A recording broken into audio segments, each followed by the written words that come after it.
Oi, pessoal, meu nome é Tayana, sou professora de ciências e hoje nós vamos falar sobre misturas. Afinal, o que são misturas em química? Misturas são combinações de duas ou mais substâncias, onde cada uma mantém suas propriedades individuais. Elas podem ser consideradas de duas formas. Podem ser homogêneas, quando apresentam uma composição uniforme, ou heterogêneas, quando é possível distinguir as diferentes substâncias.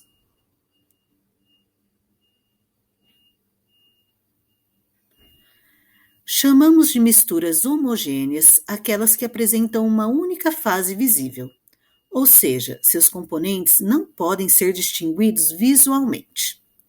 As principais características dessas misturas incluem a uniformidade em toda sua extensão e a impossibilidade de separação dos componentes por métodos mecânicos simples. Temos como exemplos de misturas homogêneas o ar e uma solução de açúcar em água, quando o açúcar é diluído em água.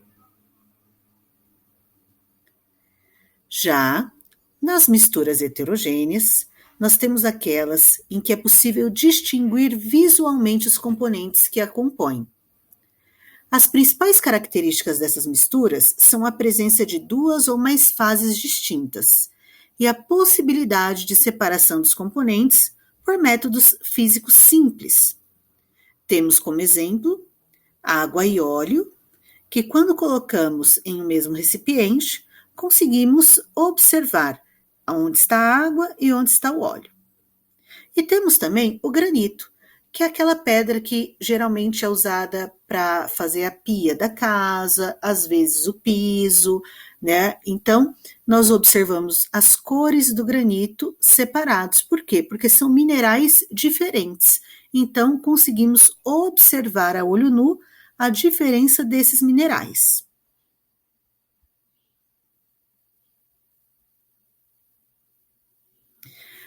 Uma mistura geralmente apresenta um ponto de fusão e um ponto de ebulição diferente dos seus componentes puros.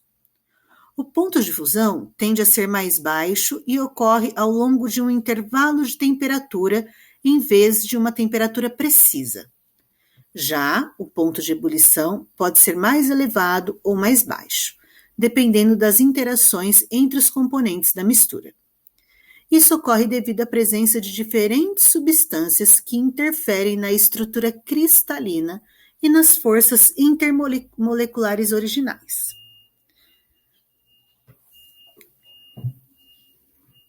Aqui nós temos um gráfico de uma mistura. Então, observando o gráfico, nós observamos também um intervalo de tempo muito diferente entre o ponto de fusão e o ponto de ebulição. Então, vocês podem observar no gráfico que nós temos faixas que são mais largas e faixas que são mais estreitas. Isso acontece porque na mistura nós temos diferentes componentes, cada um com seu ponto de fusão e ponto de ebulição específico. Por isso, essa irregularidade nos intervalos entre o ponto de ebulição e o ponto de fusão nesse gráfico.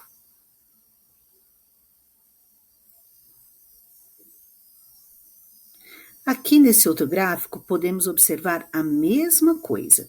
Então, nós temos faixas que são um pouco mais largas e faixas um pouco mais estreitas.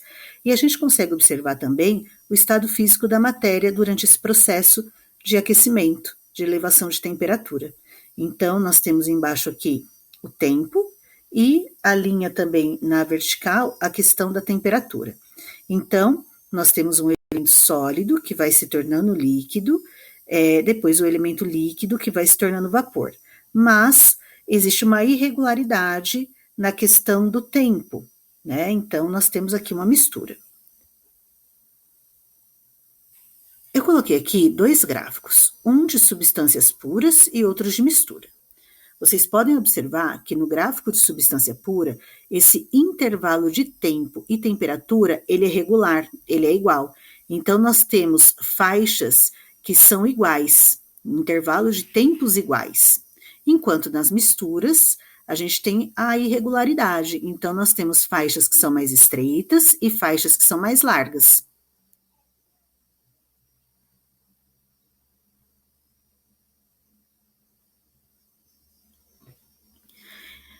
Vamos entender um pouquinho melhor as misturas homogêneas. Então, misturas homogêneas são aquelas em que os componentes não podem ser distinguidos visualmente, pois se misturam de forma uniforme em uma única fase. Aqui estão 5 exemplos de misturas homogêneas. Quando nós misturamos água e açúcar. Quando o açúcar se dissolve completamente na água, forma-se uma solução homogênea, onde não se pode distinguir entre o soluto, que é o açúcar, e o solvente, que é a água. O ar atmosférico. O ar ele é uma mistura homogênea de gases, principalmente nitrogênio, oxigênio e pequenas quantidades de outros gases, como argônio e o dióxido de carbono. Nós temos também o álcool etílico e a água. Quando misturados, os dois formam uma única solução homogênea. Quando nós observamos, nós não conseguimos distinguir o que é o álcool e o que é a água.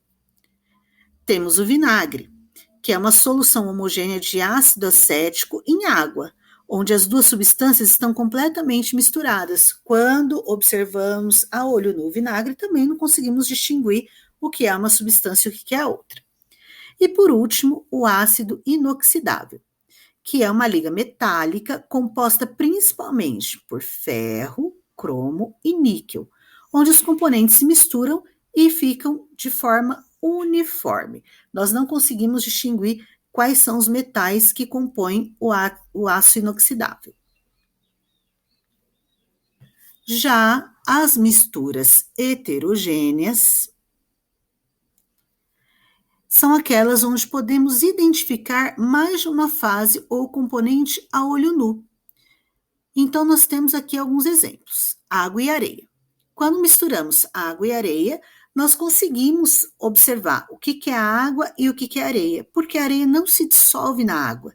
Então, ela continua visível e ela tem características muito distintas da água. A gente até consegue separar por um processo de separação, como peneiração ou filtração, por exemplo. Óleo e água. Eles não se misturam, porque a água ela é mais densa do que o óleo. Então, nós temos ali uma substância hidrofílica e uma substância hidrofóbica, né? Então, o óleo ele não vai se misturar com a água e nós vamos conseguir observar as duas fases. Temos o granito, como eu já citei, que nós usamos como revestimento de piso ou como pia, né? Então, nós conseguimos observar os diferentes minérios que compõem o granito, as diferentes colorações. Então, conseguimos distinguir a olho nu. Temos uma salada, né? Como exemplo, uma salada feita com alface, tomate, cebolas e outros vegetais é uma mistura heterogênea, porque a gente consegue identificar e separar facilmente os elementos que compõem a salada. E a mistura de nozes e passas, por exemplo. Quando misturamos, cada componente tem as suas características distintas e nós conseguimos separar as uvas das nozes. Espero que tenham gostado e até a próxima.